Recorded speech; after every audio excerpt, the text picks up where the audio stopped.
Good evening student. तो आज हम स्टार्ट करेंगे थर्मोडायनेमिक्स का नेक्स्ट लेक्चर। इसको बंद कर दो बेटा, रेड बंद कर दो। थर्मोडायनेमिक्स का नेक्स्ट लेक्चर आज स्टार्ट करेंगे। इसके पहले हमने कल आपको डिस्कस किया था work done by expansion of gases, ठीक है।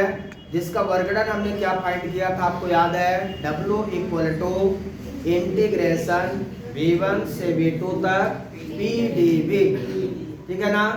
आज हम कुछ ऐसे प्रोसेस का वर्क डन फाइंड करेंगे, जैसे आइसोथर्मल प्रोसेस का वर्क डन निकालेंगे, एडियाबैटिक प्रोसेस का वर्क डन निकालेंगे।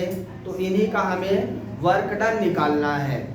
तो कोई भी प्रोसेस एडियाबैटिक है, आइसोथर्मल है, उनका वर्क डन आप कैसे फाइंड करोगे, ठीक है, इस पे आज हम चर्चा करेंगे।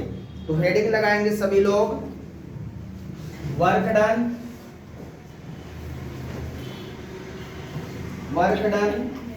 In isothermal process, in isothermal process, work done in isothermal process, ठीक है। मैंने आइसोथर्मल प्रोसेस के बारे में डिस्कस किया था, सभी को याद है। Isothermal process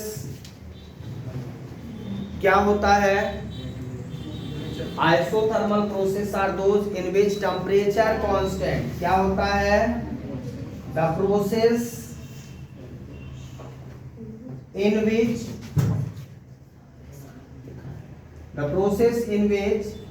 the temperature constant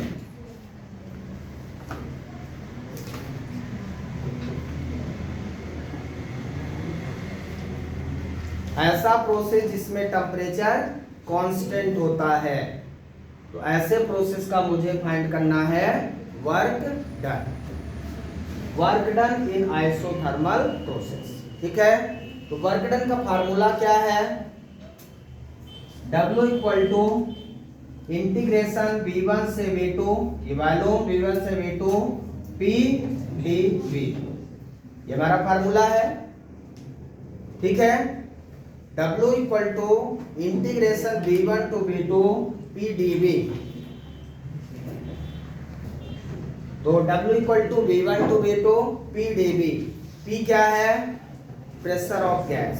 किसी कंटेनर में गैस भरी होती है तो उसका प्रेशर P होता है, क्लियर है। अब आइडियल गैस इक्वेशन क्या होता है? फ्रॉम आइडियल गैस इक्वेशन पढ़ा आपने, ideal gas equation PV equal to nRT। 1 mole के लिए क्या लिखेंगे भाई? 1 मोल का मतलब है n इक्वल टू 1, तो हम लिखेंगे PV equal to RT। PV equal to RT। R हमारा गैस कांस्टेंट है, T हमारा टेम्परेचर है। यहाँ पे टेम्परेचर क्या है? कांस्टेंट है। क्या है? कांस्टेंट है, ठीक है। तो P इक्वल टू क्या हो जाएगा? RT by D। P equal to क्या निकलेगा? RT by D। ये P की वैल्यू यहाँ पे पुट कर देंगे, पुट करेंगे कि नहीं? तो W इक्वल टू क्या मिलेगा बोलिए? W equal to integration V1 to V2, P की जगह क्या लिखेंगे?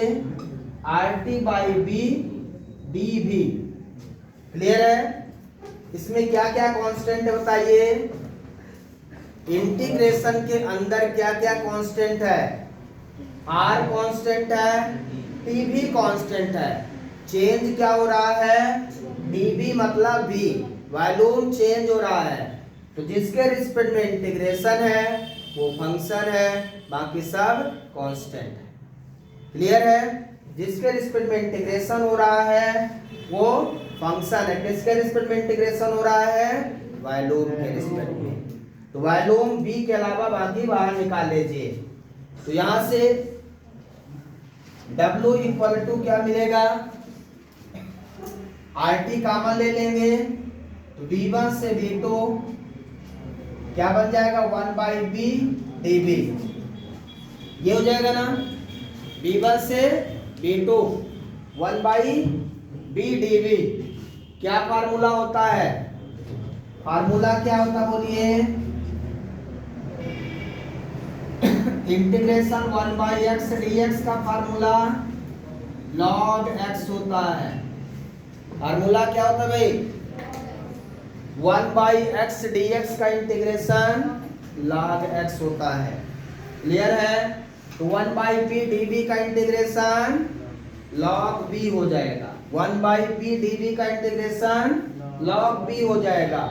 तो w इक्वल टू क्या मिलेगा बोलिए, RT हमारा एज इट इज है, इंटीग्रेशन हो गया log b, लिमिट क्या है V1 से V2। क्लियर है? लिमिट क्या है V1 से V2। यहां तक समझ में आया? अब आपको लिमिट पुट कर देना है। लिमिट कैसे रखते हैं, v की जगह पे upper limit minus lower limit करना है। क्लियर है? इधर मिटा दें।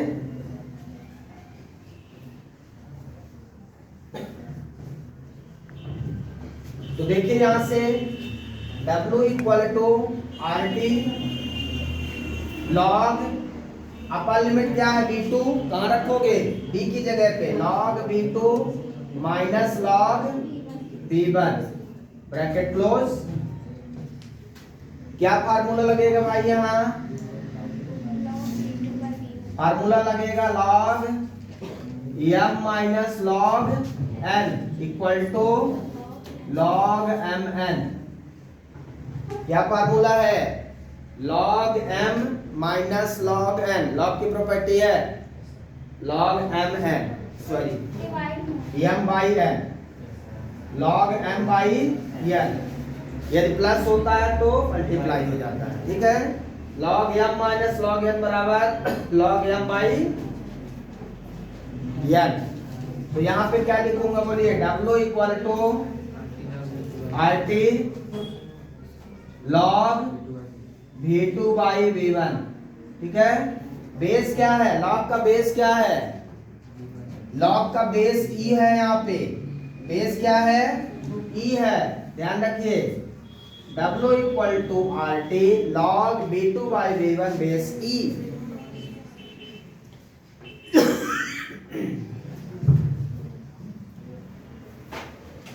यहां तक लिख लिया। किसके बराबर, बेस E को बेस 10 में चेंज करना है। वैसे तो फार्मूला ये हो गया, RT log V2 by V1 base E है। ध्यान रखिए जब भी इंटीग्रेशन होता है वहां बेस E में ही रहता है। बेस E और बेस 10 में डिफरेंस है। बेस E का मतलब ln होता है, जैसे जो आपका कैल्सी होता है ना, तो log बेस E है तो इसको ln लिखते हैं, ठीक है ना। अब आपको चेंज करना है बेस 10 में। फार्मूला बोलिए, log x बेस E को, ध्यान दीजिए फार्मूला है, फार्मूला जो मैं आपको बता रहा हूं, किसी भी बेस में, base 10, base 2, base A, base B में कन्वर्ट करने की जरूरत पड़ती है। जो मैं आपको फार्मूला बता रहा हूं वो जनरल फार्मूला है। किसी भी बेस को किसी भी बेस में आप कन्वर्ट कर सकते हैं। क्लियर है? फार्मूला क्या है, log x बेस E को यदि बेस 10 में कन्वर्ट करना है, log x बेस 10, जो x है एज इट इज लिखा रहेगा, divided by log E base 10।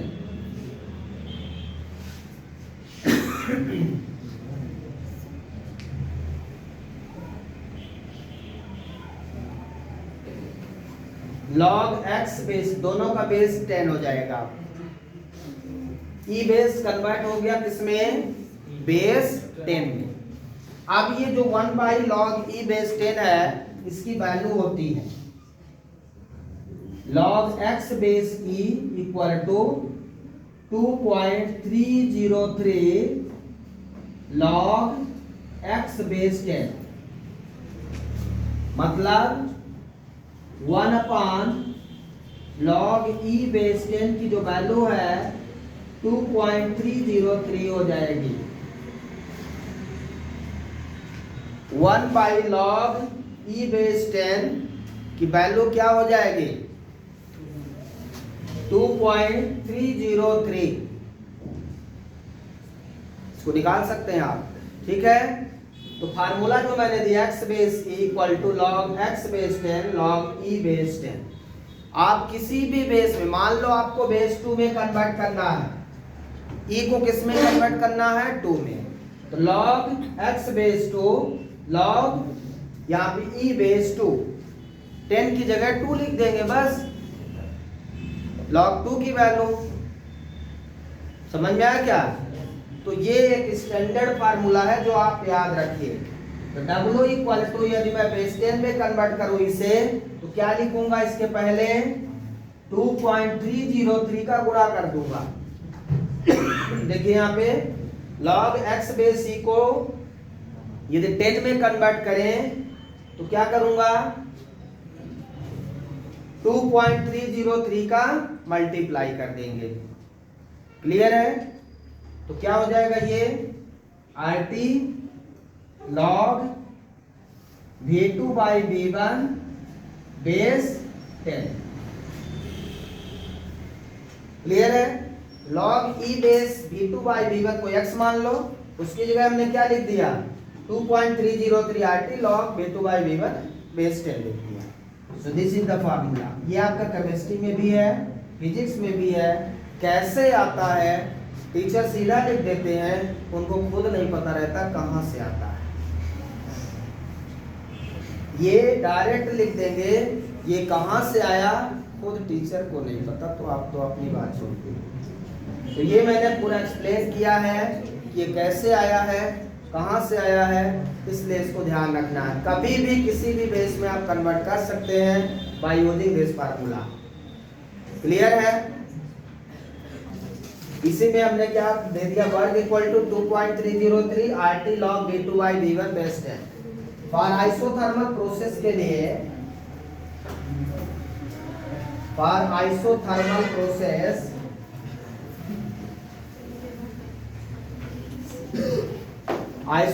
Process में